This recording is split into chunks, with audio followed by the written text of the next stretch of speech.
Well, welcome back. Some of the US business schools all argue that they were the world's first business school, but they're decades out of date. Wharton, Tuck, nothing compared to the ESCP Business School, which last year celebrated its 200th anniversary. And in those 200 years, from its Paris-based campus, it's extended. It has campuses in London, in Madrid, in Germany, in Italy, I think even in Poland. So, a truly European outlook.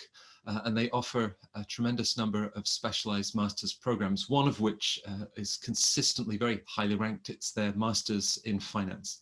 And to talk about that experience, I'm delighted to welcome Ruben Verplancke. Ruben, thank you very much for joining us at CentreCourt.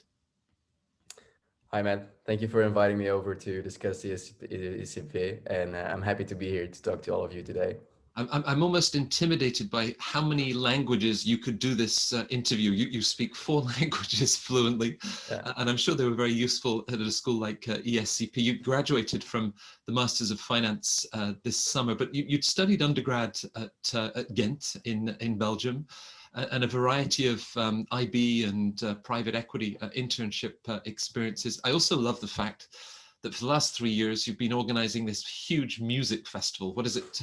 Valhalla, which I'm sure caught the eye of the admissions office. Now, given that you'd studied business economics at undergrad in Ghent, lots of different options at the master's level. What was the attraction of the master's in finance and of course, ESCP? Yeah, well, for me, so basically, as you just said, I started off at Ghent University, then moved on to La Sorbonne in Paris. So kind of was the first interaction for me with the French school system over there. And I had a good experience there. And moving over to having done my private equity internship and the IB experiences, I figured like, okay, investment banking is something that I probably want to do. And I felt like in Ghent, I lacked the practical experience from a school perspective. So I had some friends who went to ECP years before that, and I knew that they had a master specifically tailored for the investment banking sector, basically. So it kind of appealed to me to have this kind of master experience where it's still finance, but it's specifically tailored to the field you want to get into. And for me, that was the big thing that convinced me to apply over there. And the people that I spoke to as well were amazing and very motivated. So it kind of all came together into that thing for me, like the right place with the right specifically tailored program for what I wanted to do.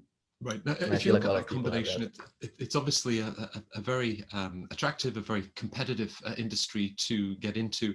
So the idea of then the skill sets, I guess, that went with the masters, but also the network and the ability to open doors. Were those two of the things that you felt would make the difference? Yes, for sure. We obviously had the advantage that we were pre-COVID, so everything was still in person. But it was amazing to kind of meet all of those new people there. I was the only Belgian person actually, and I was actually happy to be there the only Belgian guy because I didn't want to be speaking Dutch and form little groups like that. So I was excited to go out and like meet all of these people from different backgrounds, different countries, and like just have an amazing year together. And the thing is, like, because it's such an intensive year, and because it's so demanding of you, like in terms of hours and the work you're putting in, you're gonna be spending like almost 24/7 with the people you're there with in your class. I remember that especially in the first months when we were doing applications all together for the investment banking programs, we were basically going to school in the morning and then after school going straight home to one of our friends like from ECP to start working there till 2-3 a.m. and get some sleep and go back to school. So it kind of creates this bond actually where you're basically living more together with them than with your family. So it's quite the unique experience. Hey, it's perhaps anticipating the life of the investment banker, whether at Goldman, JP Morgan, or anywhere else, with those Very sort of true. hours that you were keeping.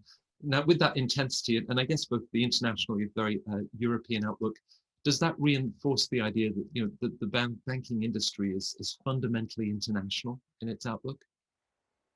That is fundamentally international, or how did you? I Yeah. mean, with students, from so many different backgrounds and cultures, that finance is a global phenomenon.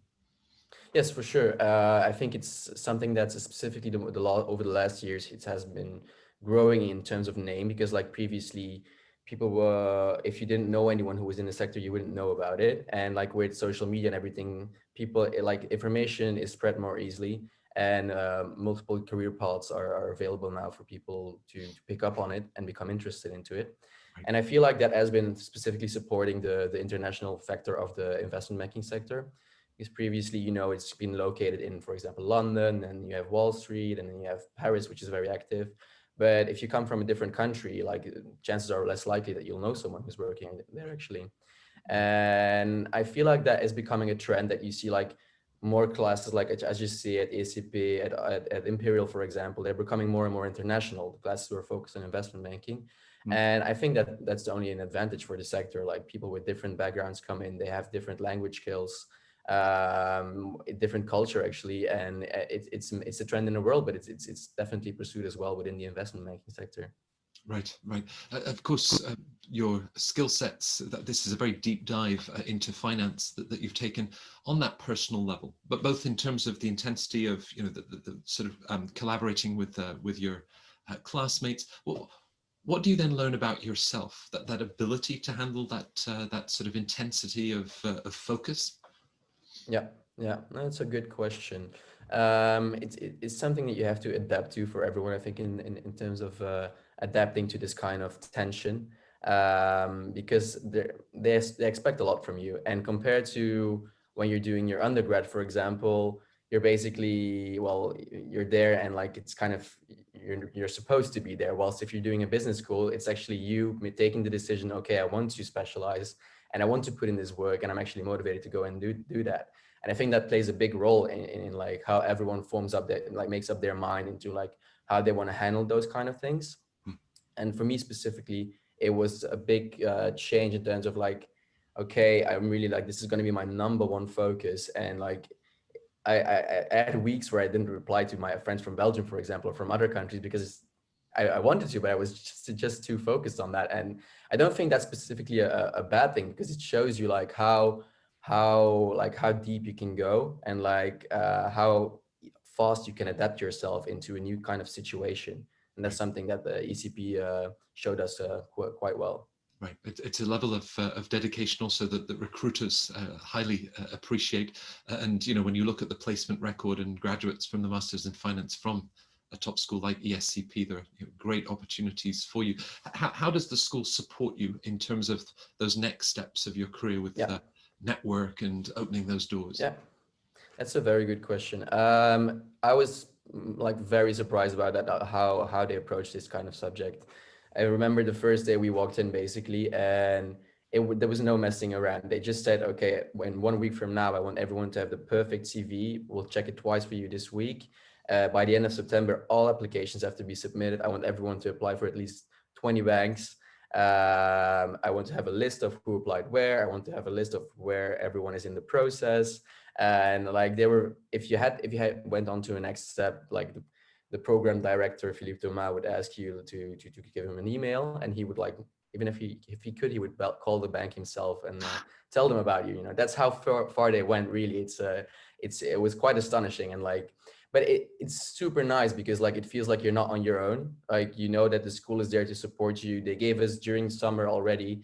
They sent us out these specifically tailored booklets for like stuff we could read up on, specific books, tips and tricks. So you would already come prepared into the masters, instead of coming there and wanting to ease into it. It was no easing in. It was like from the start on, they wanted to go for it 100%. Now, in terms of with such a selective program, such a prestigious program, what would your advice be to future applicants? Well, it's I think one of the big advantages in terms of the application process for ECP is that they look at the complete profile. Like we all know the factors like GMAT and like the other tests, the GRE, for example, that has to be done.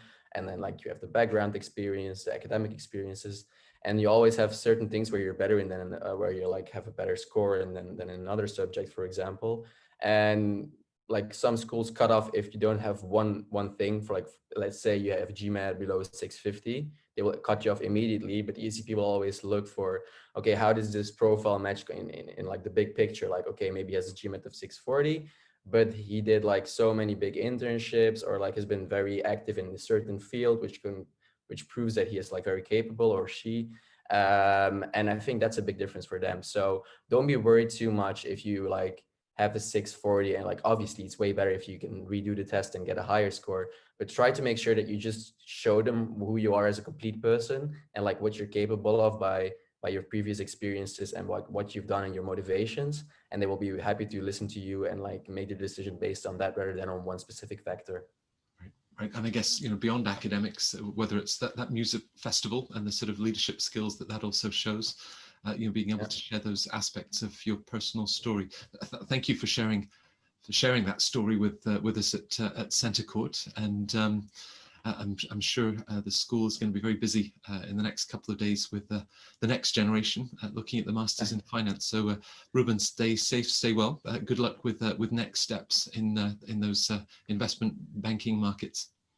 Thank you very much for taking the time to let me discuss all of this with you. If you have any further questions, like, do not feel afraid to ever reach out, and best of luck to all of the applicants, and hope to see you around at campus one day.